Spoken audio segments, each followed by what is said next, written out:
ختم کروں ایک اس ذات کا ذکر کروں کہ جسے حسین نے بڑے اہتمام سے بلایا تھا، حبیب ابن مظاہر، بڑے خاص طور پر خط لکھا تھا۔ اس حبیب ابن مظاہر کو حسین نے دیکھیے بلانا بھی ایک امتحان تھا، لیکن اس کے بعد ایک منزل اور آئی کہ اب حسین شام غریبہ میں شب عاشور یہ کہہ رہے ہیں کہ لوگوں چلے جاؤ، مجھے چھوڑ جاؤ، مجھے تمہاری کوئی ضرورت نہیں ہے، اگر بیعت کے معاملہ ہے تو بیعت اٹھاتا ہوں، اگر جاتے ہوئے شرم آتی ہے تو میرے عزیز کا ہاتھ پکڑو چلے جاؤ، اگر تمہیں ایک دوسرے کے سامنے جاتے ہوئے ہچکچاہٹ ہوتی ہے تو کہو تو میں چراغ بجھائے دیتا ہوں۔ اور کہنے کی کیا بات تھی، چراغ بھی گل کر دیا۔ میرا دل چاہتا کہوں مولا ان میں تو وہ بھی ہے کہ جن کو آپ خود لے کے آئے ہیں، ان میں وہ بھی ہے کہ جن کو آپ نے خط لکھ کے بلایا ہے، آج بھیجنا تھا تو کل بلایا کیوں تھا؟ آج بھیجنا ہے تو کل بلایا کیوں تھا؟ حسین کہیں گے مجھے کسی کو نہیں بھیجنا، یہ ایسے نہیں ہے کہ یہ میرا دامن چھوڑ دیں، اور یہ ایسے بھی نہیں ہے کہ میں ان کو چھوڑ دوں، نہ یہ مجھے چھوڑیں گے نہ میں انہیں چھوڑوں گا، لیکن تمہیں پتہ تو چل جائے کہ میرا انتخاب کتنا کھرا ہے۔ حسینیت کی کسوٹی کیسی کسوٹی ہے کہ اس پر پرکھا جانے والا جو بھی ہے وہ اپنی جگہ پارک کی حیثیت رکھتا ہے۔ کیا کہنے، حسین کا ہر ساتھی لاجواب ہے۔ ان ساتھیوں میں وہ حبیب ابن مظاہر ہے کہ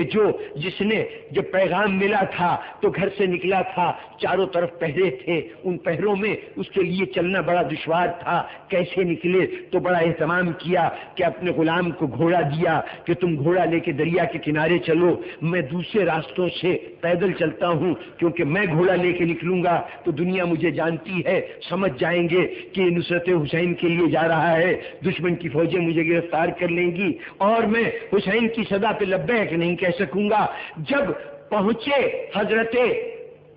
حبیب ابن مظاہر مختلف راستوں سے گزرتے ہوئے، لوگوں کی نظروں سے بچتے ہوئے دریا کے کنارے، جہاں غلام گھوڑا لیے کھڑا تھا تو وہاں غلام گھوڑے کی باہوں میں گردن ڈالے کہہ رہا تھا کہ اگر میرے آقا کو آنے میں دیر ہو گئی تو گھبرانا نہیں، میں تجھ پہ سوار ہو کے آقا حسین کی نصرت کے لیے جاؤں گا۔ اس موقع پر حبیب آ گئے، انہوں نے یہ جملہ سن لیا، کہا مولا آپ تو یہ وقت آ گیا کہ یہ غلام آپ پہ رحم کھائیں، مولا ابھی تو ہم غلام موجود ہیں، ابھی تو ہم غلام موجود ہیں، ہمیں یہ سعادت ملے گی کہ ہم آپ کی نصرت کریں۔ یہ کہہ کے چلے، اب گویا دیکھیے منہ سے ایک لفظ نکل گیا ہے کہ ہم غلام ہیں۔ اس دوست تھے، دوستی کا وہ تو دوست نواز تھے، جس بارگاہ میں جا رہے تھے وہاں غلاموں کو بھی کلیجے سے لگایا جاتا تھا، لیکن ان کی دوستی کا بھی یہ عالم ہے کہ یہ اپنے کو دوست نہیں کہہ رہے۔ ارے حسین سے نسبت ایسی نسبت تھی کہ عباس جیسا خود کو حسین کا غلام کہتا ہے، تو اگر حبیب غلام کہے تو کون سی بڑی بات ہے۔ حبیب جذبہ غلامی میں سرشار کربلا پہنچے، لیکن وہاں غلام نواز آقا تھا، ادھر حبیب کربلا میں بعد میں آئے۔ حسین اپنے خیمے سے پہلے اٹھے، اصحاب کو ساتھ لیا، ایک علم بنا کے رکھ رکھا تھا، کئی نظریں اٹھی تھی لیکن جانتے تھے کہ دینے والا انصاف کرنے والا ہے، دینے والا عادل ہے، اسی کو دے گا جو حقدار ہوگا۔ اب حسین نے وہ علم اٹھایا، ہاں اس علم کا وارث آ رہا ہے، علم لے کے بڑھے، ادھر حسین بڑھے، پاپیادہ جا رہے تھے، ادھر حبیب نے دور سے دیکھا کہ آقا پیدل بڑھتا آ رہا ہے، تو اب یہ شان غلامی کے خلاف سمجھا کہ آقا پاپیادہ ہو اور میں گھوڑے پہ سوار ہوں، چلتا ہوا گھوڑا تیزی سے بھاگتے آ رہے تھے، اتنا وقت نہیں تھا کہ گھوڑے کی لگامیں کھینچے، اسے روکے، تیز بھاگتے ہوئے گھوڑے سے خود کو گرا دیا۔ مولا میں اس قابل نہیں ہوں کہ میرے استقبال کے لیے آپ پاپیادہ آئے،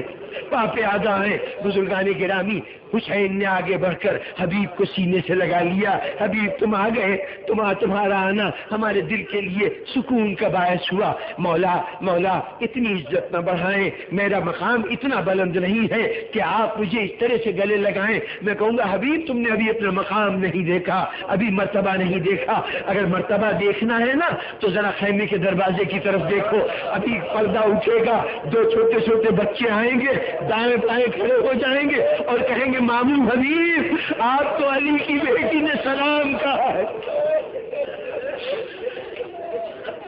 علی کی بیٹی نے سلام کہا ہے۔ بزرگان گرامی چند جملوں کی زحمت دوں گا، کچھ تھوڑا سا تذکرہ آگے کی منزلوں کا کروں گا۔ حبیب ابن مظاہر لشکر حسینی میں شامل ہو گئے، لشکر حسینی میں شامل ہو گئے۔ ہوتے ہوتے روز عاشور ایک مرحلہ آیا، نماز ظہر سے پہلے حبیب ابن مظاہر نے میدان میں جا کے جہاد کرنا شروع کیا۔ جہاد کرتے کرتے یہ کافی آگے نکل گئے تھے، اور یہ کربلا کے شہیدوں میں 3 شہید ہیں جن کے سر میدان جنگ میں جنگ کے فوراً بعد کاٹ دیے گئے تھے۔ ایک وہب کلبی کا سر کاٹا گیا تھا اور سر کاٹ کر ان کی ماں کی طرف پھینکا گیا تھا، ایک حبیب ابن مظاہر کا سر کاٹ لیا گیا تھا، اور ایک امام حسین علیہ السلام کا سر آپ کی شہادت کے مرحلے پر کاٹ لیا گیا تھا۔ باقی شہداء کے سر 11 محرم کو ان کے جسم سے الگ کیے گئے تھے، اس لیے کہ امام نے دشمن کو موقع ہی نہیں دیا کہ کسی لاش کی بے حرمتی ہو سکے۔ ادھر کوئی گھوڑے سے گرتا تھا، امام جاتے تھے لاش کو اٹھا کر گنج شہیدہ میں رکھ دیتے تھے۔ یہ تو حبیب لڑتے ہوئے دشمن کی صفوں میں بہت دور چلے گئے تھے۔ ایک تمیمی نے سر کاٹ لیا، بنو تمیم کا ایک فرد تھا، اس نے سر کاٹ لیا تھا، اور سر کاٹنے کے بعد عمر ابن سعد کے پاس پہنچا تھا کہ مجھے انعام دے، میں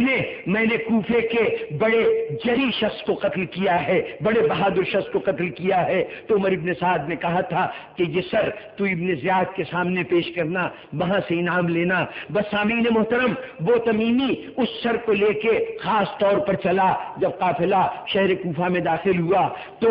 اور لوگوں کے پاس تھے، یہ تمیمی حبیب ابن مظاہر کا سر لیے ہوئے تھا۔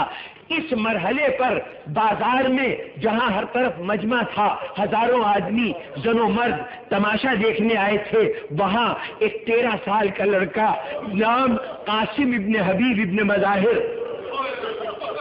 حبیب ابن مظاہر کا 13 سال کا لڑکا، وہ بھی ہجوم میں کھڑا ہوا تھا۔ وہ ہجوم میں تماشا دیکھنے نہیں آیا تھا، اس کی مجال نہیں تھی کہ وہ قیدیوں کا تماشا دیکھنے آئے، وہ تو صرف یہ دیکھنے آیا تھا کہ میرا بابا آقا حسین کی نصرت کے لیے گیا ہے، آقا حسین شہید کر دیے گئے ہیں، یہ ناممکن ہے کہ حسین مارے جائیں اور میرا بابا سلامت رہ جائے، یقیناً میرا بابا بھی مارا گیا ہوگا۔ تو سنا تھا کہ آج مقتولوں کے سر آئے ہیں، تو قاسم بھی یہ دیکھنے آیا ہے میرے بابا کا سر کہاں ہے، بابا کا سر کہاں ہے۔ کھڑا ہوا ہے، ہجوم میں دیکھا نیزوں پہ سر آ رہے ہیں، ایک ایک سر کو پہچاننے لگا۔ مولا حسین کے سر کو قرائن سے پہچانا، حضرت علی اکبر کے سر کو پہچانا، پھر بابا کے کئی دوست تھے، مسلم ابن اوسجہ کا سر نظر آیا، بریر حمدانی کا سر نظر آیا، زہیر ابن قین کا سر نظر آیا، سب کے سر دکھائی دیے، لیکن پورے سروں میں حبیب کا سر نظر نہیں آیا،